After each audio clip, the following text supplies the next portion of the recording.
हमारे पास ऐसे बहुत से पेशेंट आते हैं जो बताते हैं कि उनका 3 बार एम्ब्रियो ट्रांसफ़र हो चुका है, 4 बार एम्ब्रियो ट्रांसफ़र हो चुका है, बट फिर भी सक्सेसफुल नहीं हो रहा है। तो कैसे डील करें इस इम्प्लांटेशन फेल्योर को, इसके क्या रीज़न्स हैं, इसको कैसे हम सक्सेसफुल बना सकते हैं, आइए आज जानते हैं इसी के बारे में।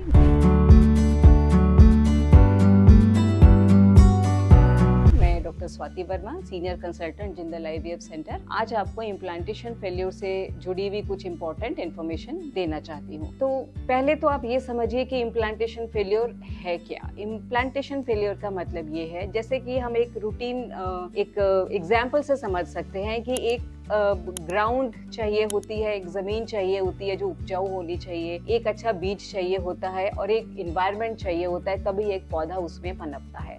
आप ये सारी चीजों को आईवीएफ से भी रिलेट करके देख सकते हैं। बीज का मतलब एम्ब्रियो, अच्छी जमीन का मतलब एक यूट्रस में बनी हुई एक अच्छी एंडोमेट्रियम, और एनवायरनमेंट मतलब यूट्रस का एक पॉजिटिव एनवायरनमेंट जिसमें आपकी ब्लड सप्लाई, हार्मोन्स वगैरह सब कुछ नॉर्मल है, आप मेडिसिन दे रहे हैं। अगर ये तीनों चीजें हेल्दी हैं, अपने एक नॉर्मल प्रोपोर्शन में है, तो हमारा इम्प्लांटेशन सक्सेसफुल हो जाता है। अब मैं आपसे एक एक करके इन्हीं तीनों चीजों के बारे में बात करूंगी। एम्ब्रियो का मतलब ये कि एक हेल्दी एम्ब्रियो का मतलब क्या है, वो डे 3 पे ट्रांसफर किया गया है, डे 5 पे ट्रांसफर किया गया है, उसकी जेनेटिक टेस्टिंग हुई है या नहीं हुई है, ये चीज इंपॉर्टेंट है। एम्ब्रियो अगर जेनेटिकली टेस्ट नहीं हुआ है, इसका मतलब हम सिर्फ एम्ब्रियो के स्ट्रक्चर के बेस पे उसको क्लासिफाई कर रहे हैं कि वो अच्छा है या नहीं है। तो एक गुड क्वालिटी एम्ब्रियो का मतलब ये होता है 5th डे का एम्ब्रियो, यानी ब्लास्टोसिस्ट वाला एम्ब्रियो, और एक जेनेटिकली टेस्टेड एम्ब्रियो जिसको कि हम गुड क्वालिटी एम्ब्रियो कंसिडर करते हैं। दूसरी चीज फिर हम बात करते हैं ग्राउंड की। ग्राउंड का मतलब यूट्रस की एंडोमेट्रियम, जिसको कि हम डिफरेंट तरीके से प्रिपेयर कर सकते हैं। मेडिसिन, एस्ट्रोजन की मेडिसिन दे के प्रिपेयर कर सकते हैं, नेचुरल वे में जब आपका एग बनता है उसके साथ में प्रिपेयर कर सकते हैं। प्लस उसमें हमें ये देखना है कि उसकी ब्लड सप्लाई ठीक है, उसके साथ में जो हार्मोन्स के लेवल होने चाहिए वो पूरे ठीक हैं।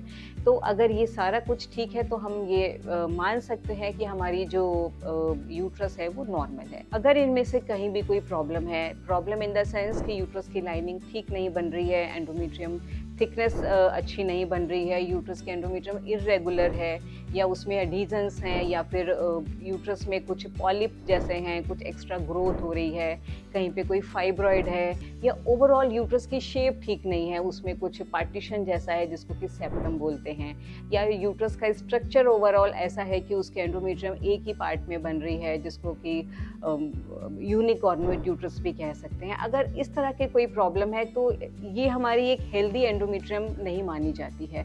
तो कई बार इस तरह के फैक्टर्स होते हैं जो हमारी इम्प्लांटेशन फेलियर वाले कुछ पेशेंट्स में देखे जाते हैं। तीसरी चीज हमारी होती है एक पॉजिटिव एनवायरनमेंट। पॉजिटिव एनवायरनमेंट का मतलब ये है कि यूट्रस की एंडोमेट्रियम भी ठीक है, एम्ब्रियो भी ठीक है, बट स्टिल हमारा एक जो बोलते हैं कि यूट्रस और एम्ब्रियो के बीच में एक क्रॉस टॉक है, उनकी एक कनेक्टिविटी है, उनकी एक आपस की केमिस्ट्री है, वो चीज हेल्दी नहीं है। उसका मतलब आपकी बॉडी का एनवायरनमेंट ठीक नहीं है, या तो बॉडी में कुछ ऐसी इम्यूनोलॉजिकल कंडीशंस चल रही हैं जिसकी वजह से एक एनवायरनमेंट ऐसा रिजेक्शन जैसा बना हुआ है कि एम्ब्रियो ट्रांसफर हो रहा है बट यूट्रस उसको बॉडी उसको रिजेक्ट कर रही है। तो कई बार जब इस तरह के इम्यून फैक्टर्स भी वर्क कर रहे होते हैं बॉडी में, तो हमको कई बार वो मेडिसिन देनी पड़ती है कि हमारी बॉडी की इम्यूनिटी थोड़ी कंट्रोल में रहे, बॉडी एम्ब्रियो को रिजेक्ट ना करे। तो उसके डिफरेंट मेडिसिन होती हैं, तो उस तरह की कुछ मेडिसिन दे के यूट्रस के एनवायरनमेंट को भी हम कंट्रोल कर सकते हैं, जिससे कि हमारा एम्ब्रियो इम्प्लांटेशन रेट इंप्रूव हो जाएगा और हमारा इम्प्लांटेशन फेलियर नहीं होगा। तो